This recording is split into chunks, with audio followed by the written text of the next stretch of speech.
दिख तो रहा है। और रिकॉर्डिंग चालू है इसलिए नहीं दिख रहा था, अब रिकॉर्डिंग चालू है तो हमें फ्रेश आ गया। ठीक है, ऐसे दिखाते रहना। चलो हम लोग आते हैं अपना कंटेंट पे। आज का क्वेश्चन है क्या? इटली का ये क्वेश्चन एक तरफ से यही क्वेश्चन है, मतलब कि यहाँ से क्वेश्चन पूछेगा क्या कि इटली के एकीकरण में, क्वेश्चन लिख दे रहे हैं पहले ही, इटली के एकीकरण में मेजनी का क्या योगदान था? ज्यादातर एक क्वेश्चन पूछा गया है, मेजनी का क्या योगदान था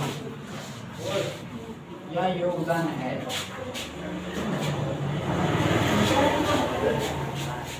क्वेश्चन एग्जाम में ये पूछता है कि इटली के एकीकरण में मेजनी का क्या योगदान है। अब यहाँ पे ध्यान देना, अब हम लोग आते हैं अभी से 1789 ईस्वी में। 1789 ईस्वी में राजा कौन था? फ्रांस का राजा कौन था? लुई सोलहवां के समय की बात कर रहे हैं कि ये मान लो पूरा यूरोप है, ये पूरा यूरोप है और यूरोप के अंदर ये सब राज है, ये सब देश है यूरोप के अंदर। तो लुई सोलहवां के समय यानी कि 1789 के समय ये जितने भी ये जो फ्रांस है ये मतलब 200-300 भागों में टूटा हुआ था। 1789 ईस्वी में जो फ्रांस था 200-300 राज्यों में टूटा हुआ था। यहाँ समझ में आ गया नेपोलियन कितना अच्छा इंसान था और कितना अच्छा काम किया था नेपोलियन। हालांकि वो बहुत अच्छा था लेकिन लालच उसको बाद में आया था ना। तो ये लुई सोलहवां के समय ये फ्रांस 200, 300, 300-400 भागों में छोटा छोटा राज्यों में टूटा हुआ था। तो उसको जोड़ के चाहे जैसे भी नेपोलियन ने कितने भागों में कर दिया था? 33 भागों में। यानी कि सोचो जो 300-400 भाग में जो राज्य टूटा हुआ है, जो देश टूटा हुआ है, उसको जोड़ के 33 भाग में ले आया। तो सोचो कितना अच्छा काम किया, टूटा हुआ इस चीज को जोड़ने का कोशिश किया।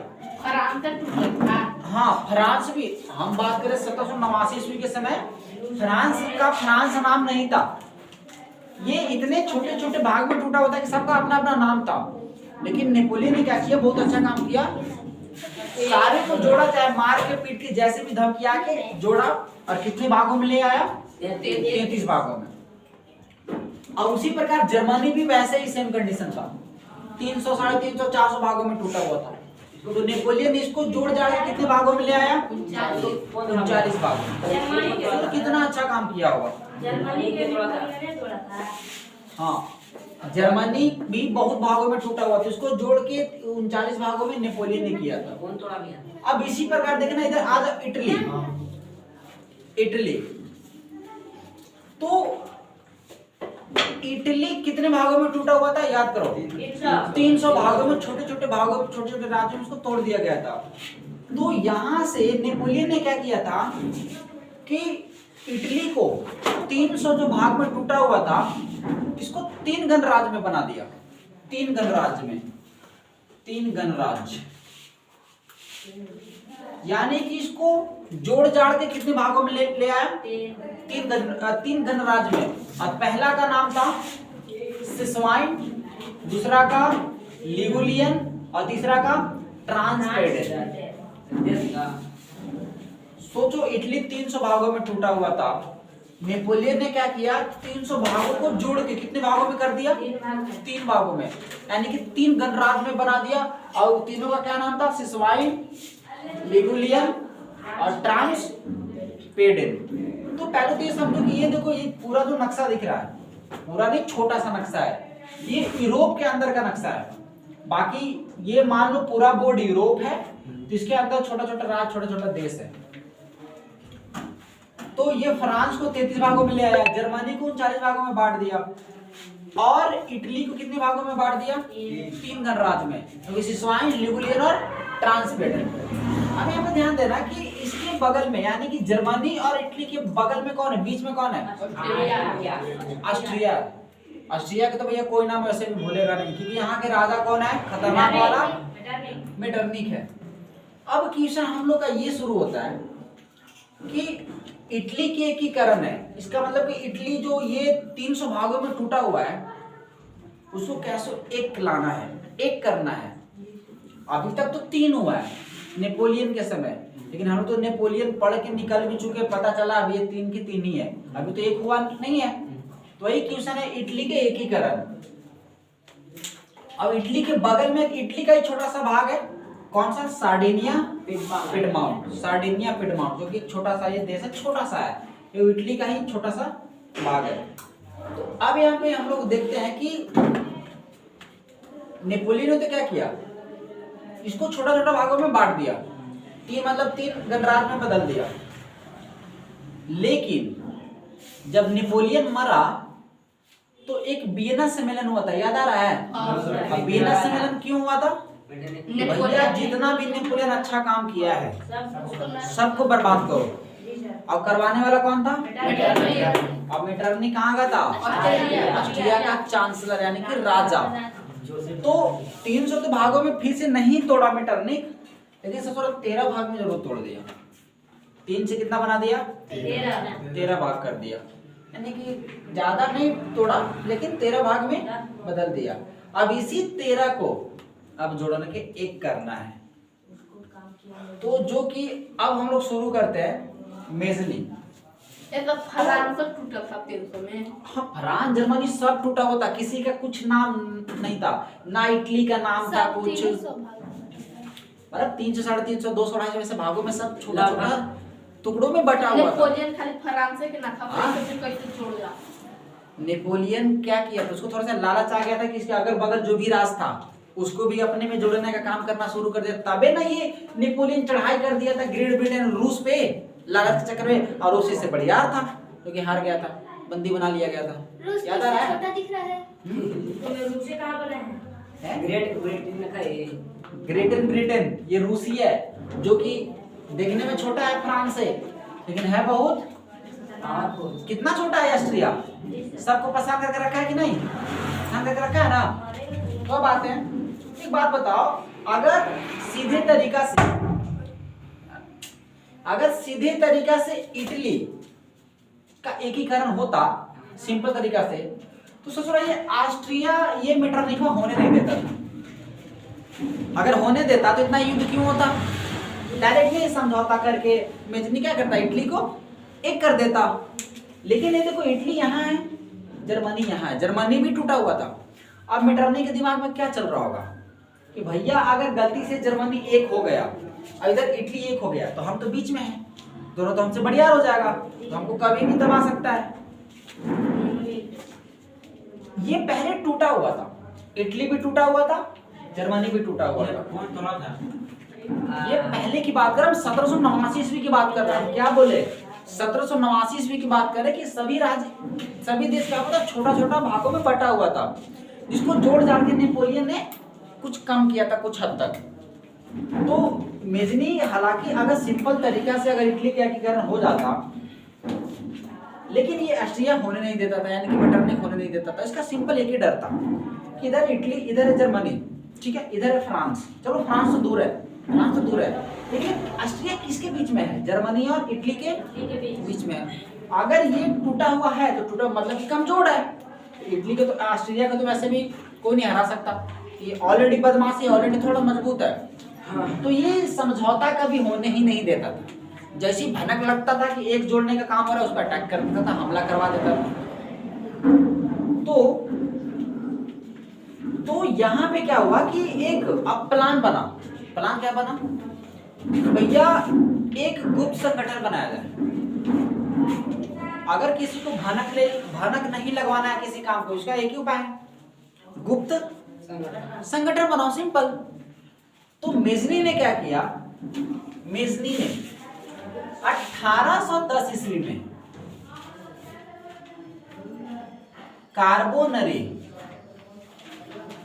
कार्बोनरी संगठन की स्थापना की, यानी संगठन बनाया। अब एक कैसा संगठन था? गुप्त संगठन था, और अभी तक का सबसे मजबूत संगठन था। ये 1810 ईस्वी में मेजनी ने क्या किया? कार्बोनरी संगठन की स्थापना की, यानी कि यहाँ से ऑब्जेक्टिव भी बनता है कि कार्बोनरी संगठन का स्थापना कब हुआ? 1810। यह एक गुप्त संगठन था, गुप्त, यानी कि किसी को भनक नहीं लगना चाहिए। ये मेजनी किया था, मेजनी बनाया था। क्यों बनाया था?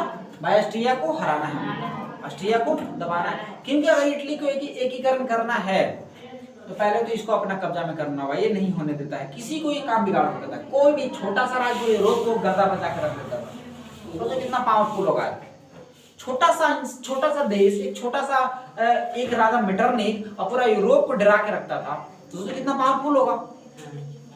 तो 1810 ईस्वी में कार्बोनरी संगठन का स्थापना हुआ। और यहाँ पे देखो क्या हुआ था कि ये जो इटली के बगल में एक छोटा सा देश है, ये है सार्डिनिया पिडमाउंट, जो कि इटली का ही छोटा सा क्या है, छोटा सा भाग है, जो कि क्या नाम है, सार्डिनिया पिडमाउंट। अब मेजनी ने देखो यहाँ पे क्या किया, उप संगठन बनाया, गुप्त संगठन, और यहाँ का राजा यानी कि सार्डिनिया पिडमाउंट का राजा विक्टर इमैनुअल को बना दिया। विक्टर इमैनुअल को चाहता तो मेजनी खुद राजा बन सकता था, लेकिन मेजनी के अंदर लालच नहीं था, लालच नहीं था। वैसे भी महान व्यक्ति के अंदर लालच नहीं होता है। ये सब थोड़ा छोटा मोटा इंसान था, ठीक है, बदमाश इंसान था, खतरनाक था, लेकिन इन लोग के मन में तो लालच था। लेकिन मेजनी को तो सभी पसंद करता था, क्योंकि गांव के बारे में सोचता था, देश के बारे में सोचता था, लोगों के बारे में सोचता था। तो मेजनी ने क्या किया, सार्डिनिया पिडमाउंट का राजा किसको बना दिया, विक्टर इमैनुअल को बना दिया।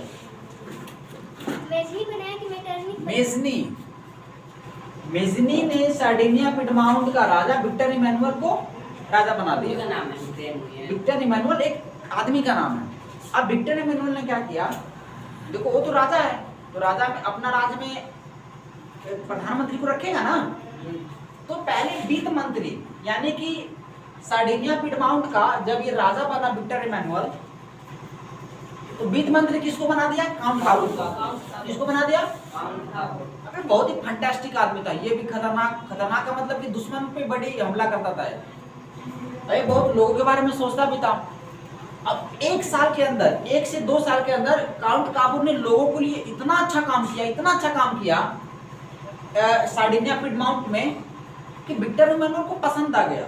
अब वित्त मंत्री से प्रधानमंत्री बना दिया, यानी कि प्रमोशन हो गया। अब प्रमोशन कब होता है, जब कोई इंसान अच्छा काम करता है तभी ना प्रमोशन होता है। तो ये विक्टर इमैनुअल जो वित्त मंत्री काउंट काबूल को बनाया था, तो काउंट काबूल ने इतना अच्छा काम किया लोगों के लिए सार्डिनिया पिडमाउंट के अंदर, कि जस्ट 1 साल के अंदर प्रधानमंत्री बना दिया कि भैया प्रधानमंत्री का पद तुम ही संभालो, तुम हमको अच्छा दिख रहे हो, तुम लोगों के बारे में सोच रहे हो। तो जैसे ही प्रधानमंत्री बना काउंट काबूल, आप देखो काउंट काबूल बहुत ही अच्छा इंसान था, समझदार था, जिसको पढ़ा था बोल सकते हैं। उसके बाद बहुत दिमाग था, मेजनी से भी ज्यादा दिमाग था।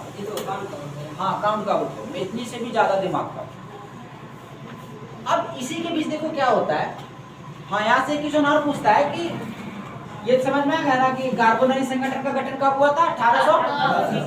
यहाँ से कभी मेजनी का पूरा नाम पूछता है, तो याद रखना मेजनी का पूरा नाम क्या है, जोसेफ मेजनी। यानी कि मेजनी का पूरा नाम क्या था, जोसेफ मेजनी। और एकीकरण यानी कि इटली के एकीकरण का मसीहा किसे कहा जाता है, मेजनी को ही कहा जाता है, मेजनी को ही कहा जाता है। अब यहाँ पे ध्यान देना कि ये जब प्रधानमंत्री ये काउंट काबूल बना, तो ध्यान देना यहाँ में एक छोटा सा राज है, क्रीमिया। फ्रांस के अंदर छोटा सा एक राज है जिसका नाम है क्रीमिया। अब ऑस्ट्रिया और क्रीमिया में क्या होता है, युद्ध हो जाता है, युद्ध। क्रीमिया फ्रांस में, क्रीमिया में, फ्रांस के अंदर हम लोग औरंगाबाद के जिला के अंदर रहते हैं ना, ठीक है, लेकिन हमारा गांव तो कोई और है। गांव में झगड़ा होता है तो हम लोग बोल सकते हैं ना कि गांव में हुआ है, लेकिन हम लोग किसका हिस्सा, औरंगाबाद जिला का हिस्सा है। तो जो क्रीमिया है वो फ्रांस के अंदर है, एक राज है। जैसे देखो हमारा भारत राज है ना, इसमें 28 से 29 राज है। सॉरी, हमारा भारत देश है ना, भारत देश है, लेकिन इसमें छोटा सा हमारा एक राज है ना, 29 प्रकार का राज है।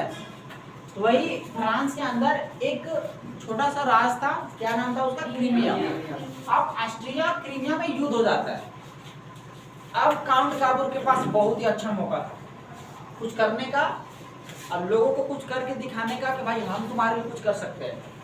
तो जैसे क्रीमिया और ऑस्ट्रेलिया में युद्ध हुआ, ऑस्ट्रेलिया नहीं ऑस्ट्रिया यानी कि मेटरनिक में, तो इधर से काउंट काबूर क्या किया, इधर से 10,000 सैनिक भेज दिया। किसके साइड? क्रीमिया के साइड। तब बताओ, फ्रांस भी इधर ही है, क्रीमिया भी इधर है, और काउंट काबूर ने भी क्या किया, इधर 10,000 सैनिक भेज दिया। तो ऑस्ट्रिया तो कमजोर पड़ गया, पड़ गया ना कमजोर। तो कमजोर पड़ा तो ऑस्ट्रिया पूरी तरीके से क्या हुआ, हार गया। और हार गया तो यही मौका था कि काउंट काबूर ने एक दिमाग लगाया।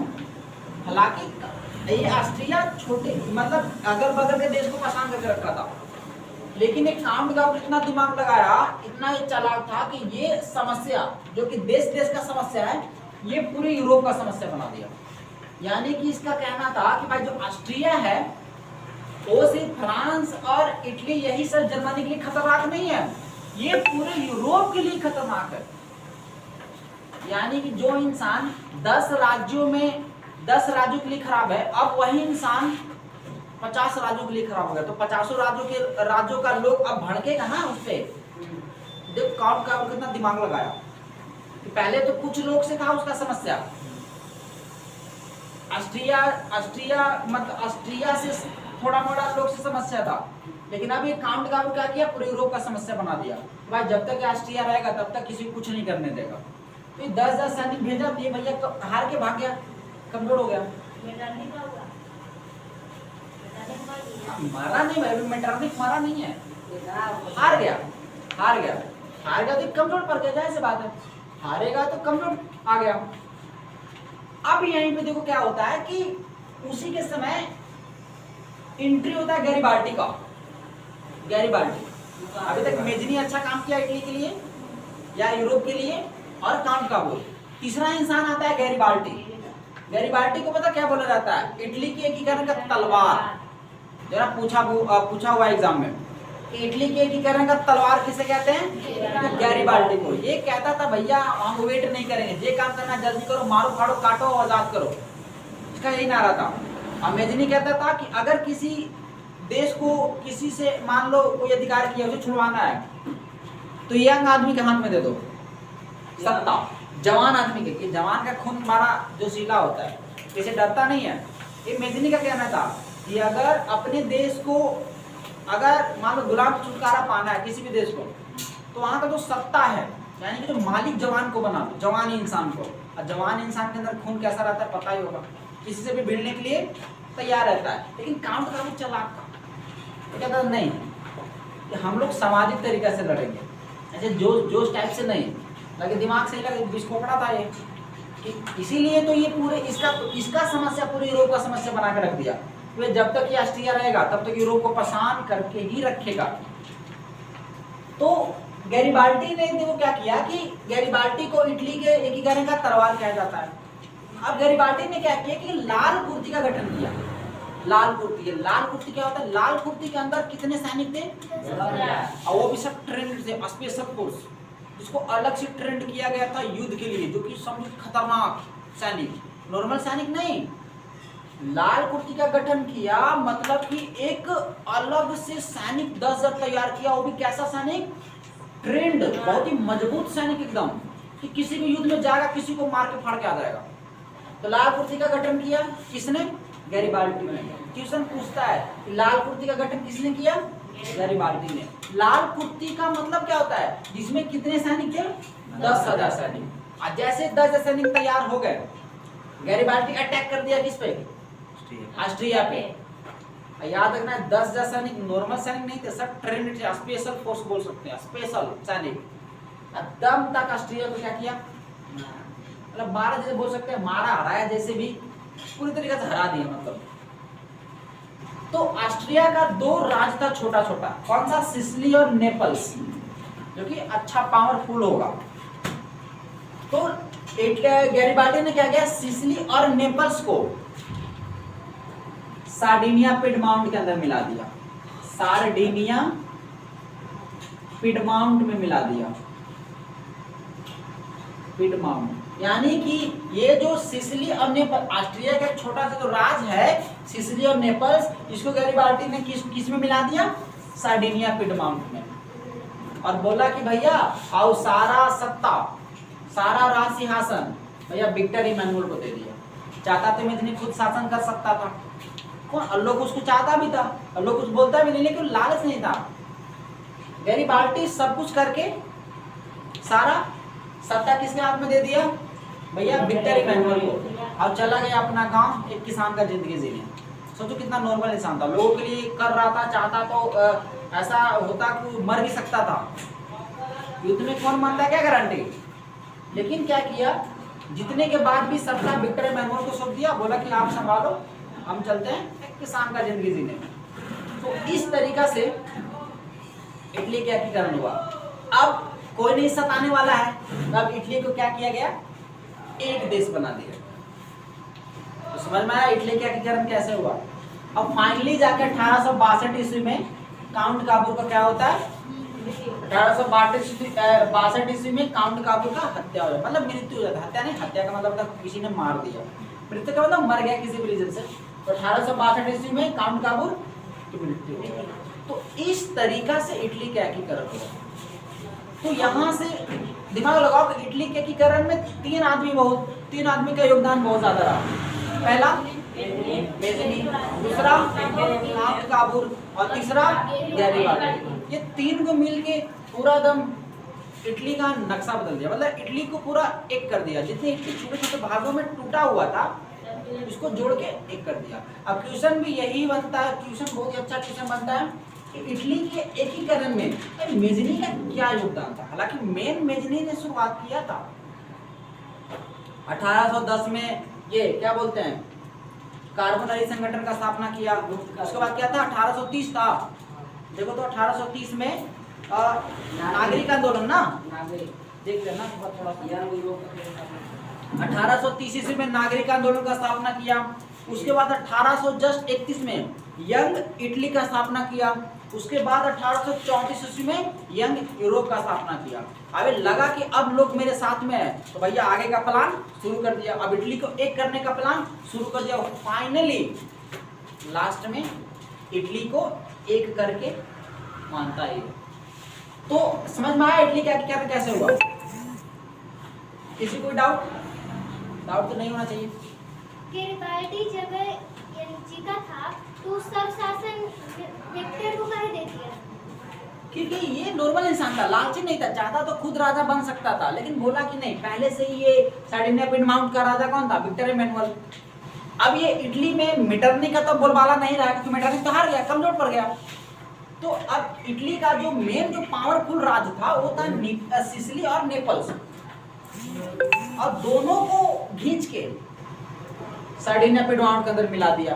तो ये और कमजोर बन गया। अब तो मेटरनी कुछ बोल नहीं सकता था, और सारा मतलब सार्डिनिया पिडमाउंट का हिस्सा और जो इटली जो कमजोर पड़ गया, बोला कि भैया सारा तुम ही संभालो, अब हम चलते हैं अपना गांव में किसान का जिंदगी जीने। मतलब कि गैरिबाल्डी सिसिली और नेपल्स पे नहीं कब्जा कर सकता था, वहाँ का राजा नहीं बन सकता था। वही तो बोले कि गैरिबाल्डी लालची नहीं था, बन सकता था। हम भी तो वही बच्चे बोल रहे हैं कि गैरिबाल्डी चाहता तो खुद राजा बन जाता, मेजनी चाहता तो खुद राजा बन सकता था, काउंट काबूल चाहता तो खुद राजा बन सकता था, लेकिन ये लोग लालची इंसान नहीं था। ये लोग जनता का भलाई करता था, और जनता की भलाई के लिए जो कष्ट हुआ इस सबका निवारण किया। खासकर हम लोग क्वेश्चन ये है कि इटली के एकीकरण में मेजनी का क्या योगदान था। मेजनी का बहुत ज्यादा योगदान रहा है, लेकिन हम लोग यहाँ पे तीन गो आदमी को देखिए जो इटली के एकीकरण में थोड़ा सा ज्यादा भूमिका निभाया, लेकिन ज्यादा किसका था? मेजनी का था। शुरुआत तो मेजनी तो समझ में आया पूरा कहानी। इसलिए फिगर बनाना जरूरी था, क्योंकि ज्यादा समझ में आया होगा इससे। अब फिगर नहीं बनाते, ऐसे समझा देते, समझ तो आता लेकिन मजा नहीं आता, इसलिए फिगर बनाए। अब तुम लोग नोट्स में फिगर को देखेगा ना, तुम लोग के माइंड में कहानी चलना शुरू हो जाएगा। इस सब वैसे बताए थे, कुछ परसेंट याद आ जाएगा अपने आप, कुछ परसेंट रिवीजन अच्छा से करेगा। इटली के एकीकरण किसे कहते हैं, ऐसा क्वेश्चन नहीं आता। क्वेश्चन नहीं आता है इटली के एकीकरण में मेजनी का क्या योगदान था, क्वेश्चन ऐसे आता है। भाई मेजनी ने तो सब कुछ किया, चित्र बना देगा तो और बेटर है, सर नहीं बनाया तो कोई बात नहीं है। क्रीमिया कौन नंबर मिल जाएगा वैसे? हैं? 10,000 क्या करूँ मैं? Union test. ठीक है, इसको क्लिक करो। कह रहा है